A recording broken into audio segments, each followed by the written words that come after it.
अस्सलाम वालेकुम दोस्तों, आपके अपने चैनल प्योर देसी टिप्स में हम आपको खुशामदीद कहते हैं। मेरी तमाम नए आने वाले व्यूवर्स से गुजारिश है कि अगर आपने अभी तक हमारे चैनल को सब्सक्राइब नहीं किया तो बराए मेहरबानी सब्सक्राइब कर लें। और ऐसे तमाम अफराद जो रेगुलर बेसिस पे हमारी वीडियो देख रहे हैं उनसे भी गुजारिश है कि अगर आपने अभी तक हमारे चैनल को सब्सक्राइब नहीं किया तो बराए मेहरबानी सब्सक्राइब करें और साथ ही खड़े बेल आइकन पर ज़रूर जोर दें ताकि आने वाली हर वीडियो का नोटिफिकेशन आपको मिल सके।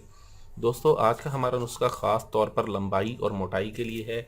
ऐसे तमाम तर अफराद जो लंबाई और मोटाई के शौकीन हैं, जो नफ्स में लंबाई और मोटाई चाहते हैं, उन सब के लिए नुस्खा बहुत ज़बरदस्त है। ये नफ्स को लंबा, मोटा, सख्त करने में बहुत आला है। इसमें जिन चीज़ों का इस्तेमाल है वो तमाम तर चीज़ें ख़ास तौर पर नफ्स की लंबाई और मोटाई के लिए इस्तेमाल की जाती हैं। इस नुस्खे को आप अगर घर पर बआसानी बना सकते हैं तो बनाएं। अगर आप नहीं बना सकते तो बराए मेहरबानी अपने पैसे और अपना वक्त ज़ाया ना करें, ठीक है। तो ये नुस्खा आप हमसे बना बनाया भी तलब कर सकते हैं।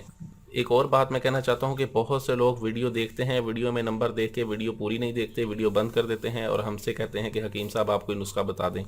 तो उन तमाम लोगों से मेरी दरख्वास्त है कि नुस्खे तमाम तर जो हैं 100% वर्किंग नुस्खे होते हैं।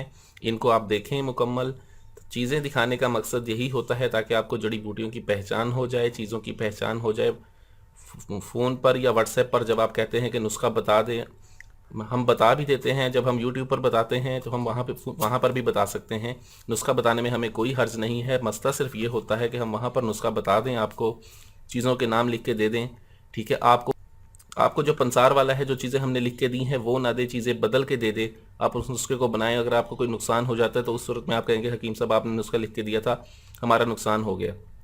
इसीलिए वीडियो पूरी देखा करें, ठीक है। और नुस्खे ये तमाम तर आपके लिए होते हैं, ये खालिस नुस्खे होते हैं। इनमें किसी किस्म का कोई ये नहीं होता कि हमने जो आपको स्पेशली नुस्खा बताना होता है वो कोई और है। यही नुस्खे हमने आपको वहाँ पर भी बताने होते हैं। तो इसलिए मेरी तमाम व्यूअर्स से गुजारिश है कि वीडियो पूरी देखा करें और यहीं से नुस्खे देखकर बनाया करें। तो चलते हैं वीडियो की जानिब। आज इसके लिए हमें सबसे पहले जो चीज़ चाहिए होगी वो है तुख्मे प्याज।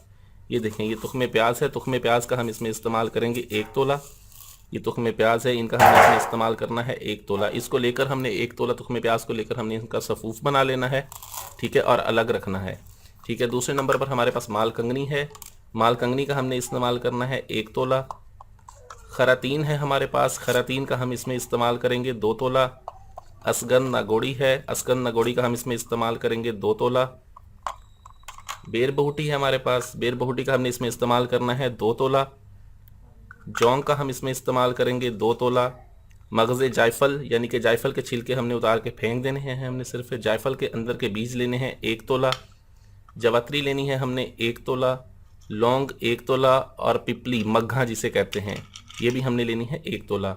करना ये है कि हमने इन तमाम चीज़ों को अलग अलग सफ़ूफ बना लेना है। हमने इन तमाम चीज़ों का अलग अलग सफ़ूफ बनाकर, ठीक है, फिर हमने इन्हें मिक्स कर लेना है। अच्छी तरह से मिक्स कर लेंगे। उसके बाद हम इसमें शामिल करेंगे 40 ग्राम रोगने ज़ैतून और 40 ग्राम ही हम इसमें रोगने तिल का इस्तेमाल करेंगे, ठीक है। ये तमाम डालकर ये 80 ग्राम तेल इनमें डालकर हम इसे कढ़ाई में डालेंगे, ठीक है। कढ़ाई में डालकर हम इसकी पकाई करेंगे। पकाई हमने इसकी करनी है 1.5 घंटा। 1.5 घंटे तक हल्की आंच पर आप इसकी पकाई करें और मुतवातिर पकाई के दौरान आप इसे किसी चीज़ से हिलाते रहें, ठीक है। तमाम चीज़ें जलें लेकिन इस तरह से जलें कि तेल ना जलने पाए। तमाम चीज़ें जलें, तेल ना जले, इस तरह से पकाएं इन्हें।